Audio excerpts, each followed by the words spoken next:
Ele se aproximou lentamente, com a voz firme e o olhar intenso. Você vai aguentar. Mas quando a dor do que sentia se misturou à emoção, ela gritou entre lágrimas. Não aguento mais. Se inscreva nesse canal. Deixe seu comentário. Todos os dias postamos vídeos como esse, continuando. O vento soprava cruel entre as colinas secas do interior de Minas Gerais, carregando poeira e promessas que jamais se cumpriam. A fazenda Santa Helena se estendia por quilômetros, suas cercas demarcando não apenas terras, mas destinos. Era um império construído com ferro e silêncio, onde cada movimento obedecia a leis, não escritas, mas gravadas no medo de quem ousasse desafiá-las. Marina Santana cresceu entre essas cercas invisíveis, filha única do coronel Benedito Santana, homem cuja palavra valia mais que qualquer papel assinado na região. Desde pequena, aprendeu que existia um mundo além da varanda da casa grande, mas que esse mundo não era para ela. Suas bonecas eram de porcelana importada, seus vestidos costurados pelas melhores costureiras de Belo Horizonte, seus livros escolhidos a dedo para formar uma moça de família. Mas nos olhos castanhos de Marina havia algo que nem todos os cuidados conseguiam domar. Uma inquietação que crescia, como erva daninha em terra fértil. A morte da mãe, quando Marina completou 15 anos, transformou o luto do coronel em obsessão pelo controle. Dona Carmen havia sido a única pessoa capaz de temperar a rigidez dele com doçura, de sussurrar palavras mansas quando os punhos se fechavam. Sem ela, a fazenda se tornou um reino de regras absolutas, onde Marina era simultaneamente princesa e prisioneira. O pai a protegia como se protege uma joia rara, mantendo-a longe do sol forte, do trabalho pesado, dos olhares masculinos e de qualquer coisa que pudesse manchar a pureza que ele imaginava preservar. Marina tinha 22 anos quando ele chegou. Rafael Mendes apareceu numa manhã de março, quando o café começava a amarelar nos pés e a necessidade de um novo capataz se tornara urgente. Diferente dos outros homens que trabalhavam na fazenda, Rafael não tirava o chapéu com reverência exagerada, nem mantinha os olhos grudados no chão quando falava com o patrão. Havia nele uma dignidade natural, uma forma de andar que não pedia licença para ocupar o espaço. O coronel, apesar da desconfiança inicial, reconheceu na postura do homem a competência que precisava. Rafael vinha do norte da Bahia, de uma família que havia perdido tudo numa seca devastadora. Carregava no rosto os traços misturados de índio, negro e português, e no corpo as marcas de quem conhecia intimamente o peso do trabalho. Mas era nos olhos que residia sua verdadeira diferença. Olhos que pareciam guardar segredos antigos, uma sabedoria que não se aprendia em livros, mas na dureza de uma vida que ensina cedo demais que liberdade é algo pelo qual se luta todos os dias. O primeiro encontro de Marina com Rafael foi casual, como todos os encontros que mudam destinos. Ela desceu ao pátio para buscar ovos no galinheiro, uma das poucas tarefas que o pai permitia, por considerar suficientemente feminina, quando o viu domando um cavalo bravio que ninguém conseguira montar. Não havia violência em seus movimentos, apenas uma paciência firme, uma conversa silenciosa entre homem e animal. Marina parou hipnotizada, esquecendo completamente os ovos e as regras que a mantinham distante dos trabalhadores. Rafael sentiu o olhar antes de vê-la. Quando se virou, encontrou uma moça vestida de branco e imóvel como uma aparição.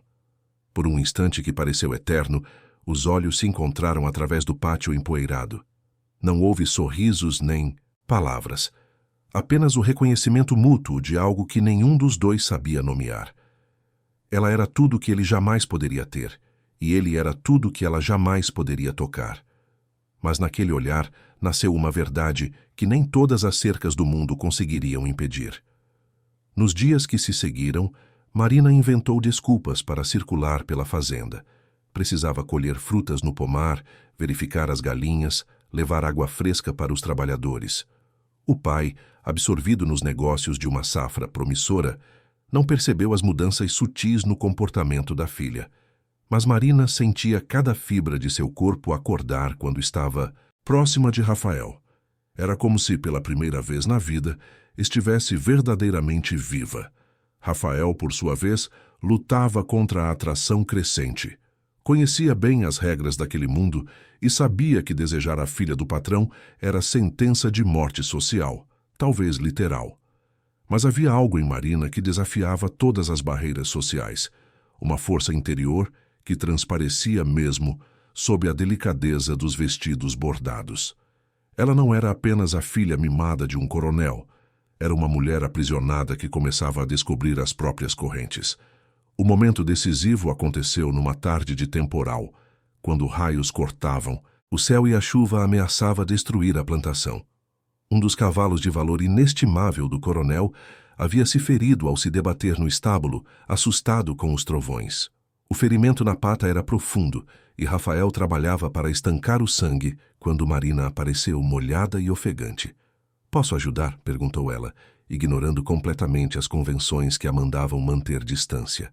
Rafael hesitou, olhando para as mãos delicadas dela, depois para o sangue que escorria. "Vai se sujar, senhorita." "Não me importo." E era verdade. Pela primeira vez na vida, Marina não se importava com vestidos, com aparências, com o que diriam. Ajoelhou-se ao lado de Rafael na palha úmida, estendendo as mãos para ajudar. Quando os dedos se tocaram sobre a ferida do animal, o mundo parou. Não foi um toque romântico, mas algo muito mais poderoso, o contato entre duas almas que se reconheciam apesar de todos os obstáculos. "Assim", murmurou Rafael guiando as mãos dela, com firmeza, mas sem machucar. Marina sentia o coração disparar, não apenas pela proximidade física, mas pela sensação de estar fazendo algo real, algo que importava. As mãos de Rafael eram ásperas, marcadas pelo trabalho, mas infinitamente gentis. Pela primeira vez, ela entendia a diferença entre ser tratada como porcelana e ser respeitada como pessoa. Quando o cavalo se acalmou e o sangramento parou, eles permaneceram ali, ajoelhados um ao lado do outro, conscientes de que algo havia mudado irremediavelmente. Marina olhou para as próprias mãos sujas de sangue e terra e sorriu. Era a primeira vez que se sujava de verdade, que participava da vida real da fazenda. "Obrigada", disse Rafael, e havia mais do que gratidão em sua voz. "Por quê?" perguntou ela. "Por me mostrar que algumas paredes podem ser atravessadas. Mas nem todos os muros são feitos de pedra. Alguns são feitos de olhos vigilantes e línguas venenosas." Dona Sebastiana, governanta da casa desde os tempos da finada senhora, havia presenciado a cena do estábulo da janela da cozinha, e como toda boa guardiã de tradições, sabia exatamente o que fazer com informações perigosas. Na manhã seguinte, o coronel Benedito convocou Rafael para uma conversa particular. O capataz sabia, antes mesmo de escutar as palavras, que seu tempo na fazenda havia chegado ao fim. O patrão não gritou nem fez ameaças. Simplesmente disse, com a frieza de quem enuncia uma lei natural: "Pegue suas coisas, quero você. Longe daqui antes do meio-dia." Rafael não tentou se defender nem explicar. Sabia que não havia explicação possível para o crime de ter tocado a filha do coronel, mesmo que acidentalmente, mesmo que para salvar um animal. Mas antes de partir, conseguiu convencer um dos peões a entregar um bilhete para Marina. O papel chegou às mãos dela quando o sol já se punha, carregando as últimas esperanças de um dia que havia começado diferente. As palavras eram poucas, escritas com caligrafia cuidadosa. "Não fui longe, apenas até onde o medo não alcança. Se um dia se atrever, saberá me encontrar." Marina leu e releu aquelas linhas até decorar cada letra. Não era um convite, era um desafio, uma promessa de que existia um mundo além das cercas, além das regras, além do medo que governava sua vida. Naquela noite, sentada à janela de seu quarto, Marina olhou as estrelas e tomou uma decisão que mudaria tudo. Não seria mais a filha obediente, a boneca de porcelana, a herdeira que aceitava o destino traçado por outros. Se Rafael havia encontrado coragem para desafiar as regras, ela também encontraria. O coronel, alheio à tempestade que se formava no coração da filha, já fazia planos para acelerar o casamento com Antônio Ferreira, filho do prefeito. homem de posses que selaria a aliança política que sempre sonhara. Mas alguns sonhos estão destinados a virar pesadelos, e algumas filhas obedientes estão destinadas a se tornarem mulheres livres. O vento ainda soprava entre as colinas quando Marina abriu o guarda-roupa e escolheu roupas simples, práticas. Pela primeira vez na vida, vestiria roupas feitas para andar na lama, para abraçar a vida sem medo de se sujar. A menina de porcelana estava prestes a se quebrar, para que a mulher de carne e sangue pudesse nascer. A madrugada chegou carregada de névoa e promessas silenciosas. Marina esperou até que os primeiros galos cantassem e os trabalhadores começassem a se mexer nos alojamentos. Vestiu uma saia simples de algodão e uma blusa que havia pedido emprestado à cozinheira meses atrás, fingindo precisar de algo para uma fantasia.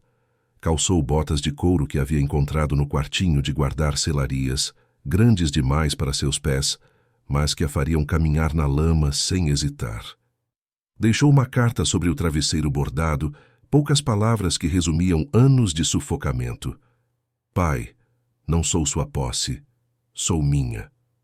Não me procure, onde não quer me encontrar.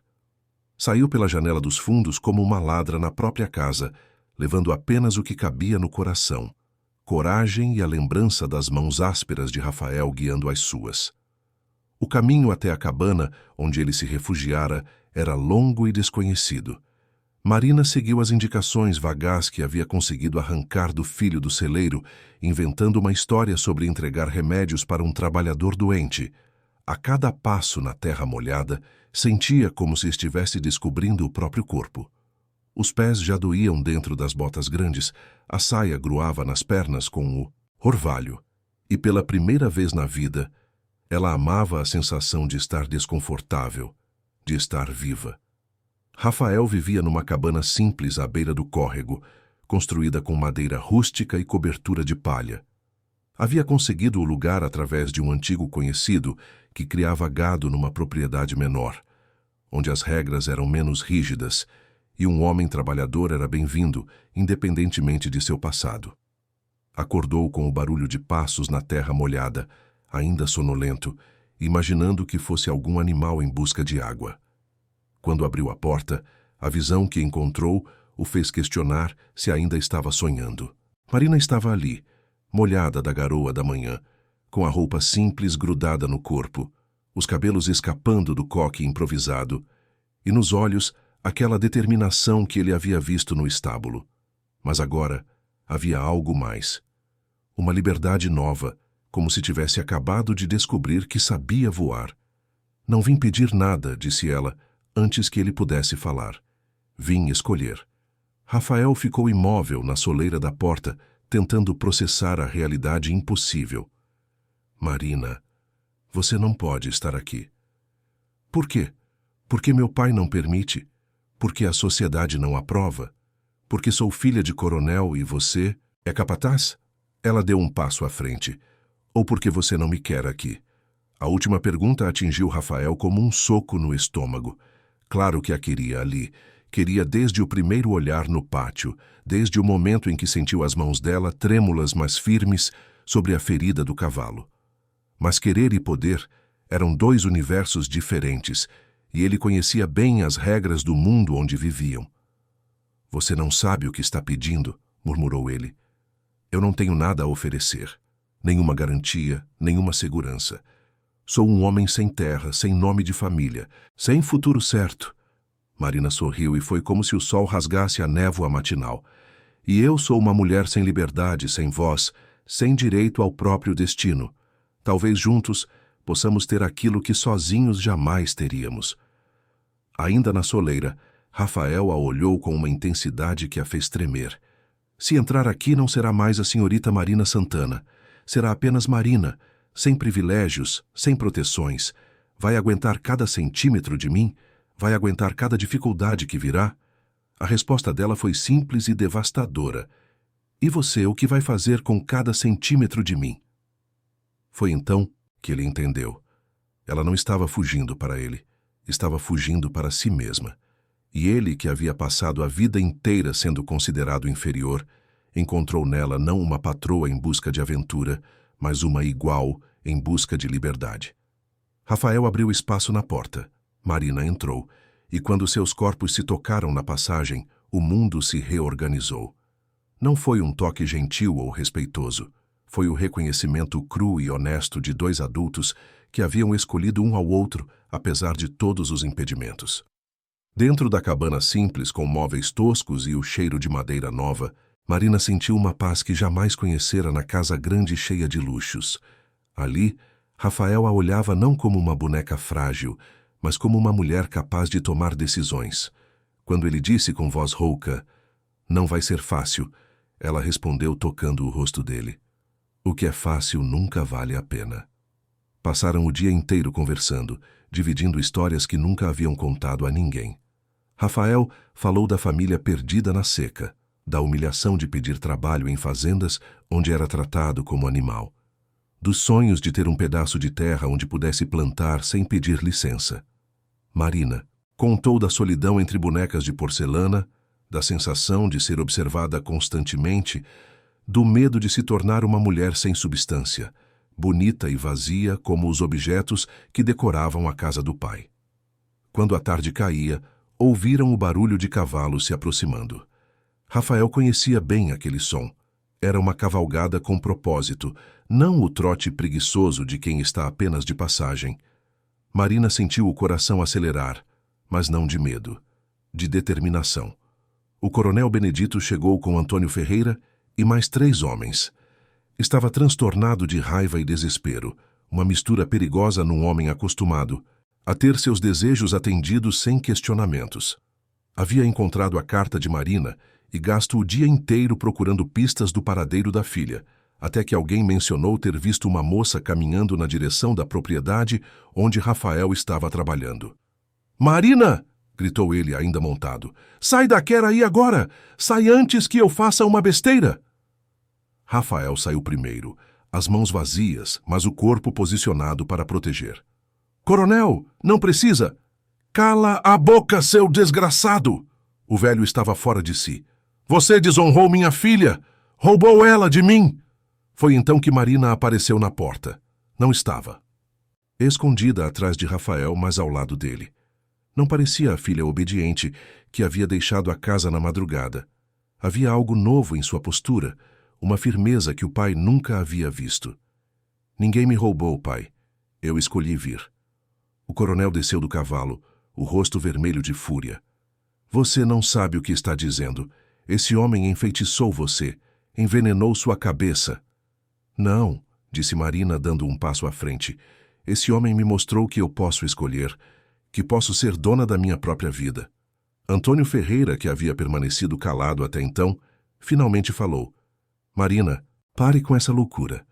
Volte para casa, vamos esquecer essa fase, ainda podemos nos casar." A risada de Marina foi seca e amarga. "Casar? Com você?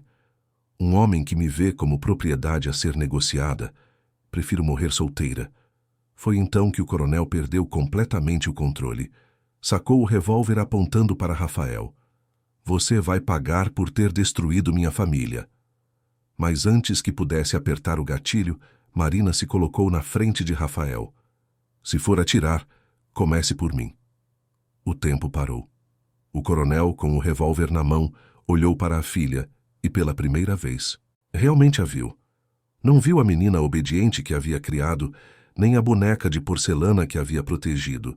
Viu uma mulher, inteira, decidida, corajosa. Viu alguém que estava disposta a morrer por sua escolha.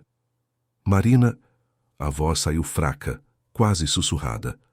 "Pai, o senhor me ensinou que honra é mais importante que vida, que princípios valem mais que conveniência." Marina não tirou os olhos do rosto do pai. "Então me deixe viver com honra. Me deixe escolher meu próprio destino." O coronel baixou lentamente o revólver, não por fraqueza, mas por compreensão. Naquele momento, entendeu que o controle que sempre exerceu era uma ilusão, que o amor verdadeiro não prende, liberta. Olhou para Rafael e viu não um aproveitador, mas um homem disposto a morrer pela mulher que amava. "Vocês não sabem o que estão fazendo", disse ele, mas já sem autoridade na voz. Sabemos que estamos escolhendo um ao outro, respondeu Rafael, e que isso vale qualquer preço. Meses depois, a notícia se espalhou pela região como fogo em pasto seco.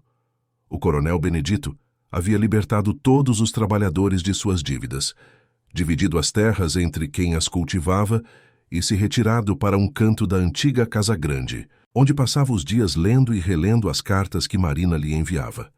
Marina e Rafael construíram uma vida simples à beira do córrego, onde criavam cabras e plantavam milho e feijão. Ela aprendeu a cozinhar em fogão a lenha, a lavar roupa no rio, a ordenhar cabras. Ele construiu móveis com as próprias mãos, expandiu a cabana, sonhou junto com ela sobre o futuro. Não tinham luxos, mas tinham algo que o dinheiro não compra: a liberdade de serem exatamente quem eram. No dia em que o primeiro filho nasceu, o coronel apareceu na porta da cabana. Trazia nas mãos um embrulho, sementes de café, as melhores de sua antiga plantação. Não vim interferir, disse ele com a voz embargada. Vim conhecer meu neto. Marina, com o bebê no colo, sorriu para o pai. Entre, pai. Entre, e veja como é uma família construída no amor. Anos depois, quando as crianças correm pelo terreno onde antes havia apenas obediência e silêncio, quando o riso ecoa onde antes só se ouviam ordens, ainda é possível ver duas figuras caminhando de mãos dadas ao entardecer. Um dia ela gritou: "Não aguento mais", e esse grito se tornou o início de tudo. A liberdade, descobriram eles, não é um lugar. É uma escolha que se faz todos os dias, a decisão de ser dono da própria história, mesmo quando o mundo inteiro diz que isso é impossível. E nas noites de lua cheia, quando o vento sopra entre as árvores que eles plantaram juntos, ainda é possível ouvir o eco daquelas primeiras palavras que mudaram tudo. Não vim pedir nada, vim escolher. Porque no final, descobriram que o amor verdadeiro não é sobre possuir alguém, mas sobre libertar e ser libertado, sobre escolher e ser escolhido, sobre construir um mundo novo, onde duas almas podem finalmente ser livres para amar, sem pedir licença a ninguém, nem mesmo ao destino.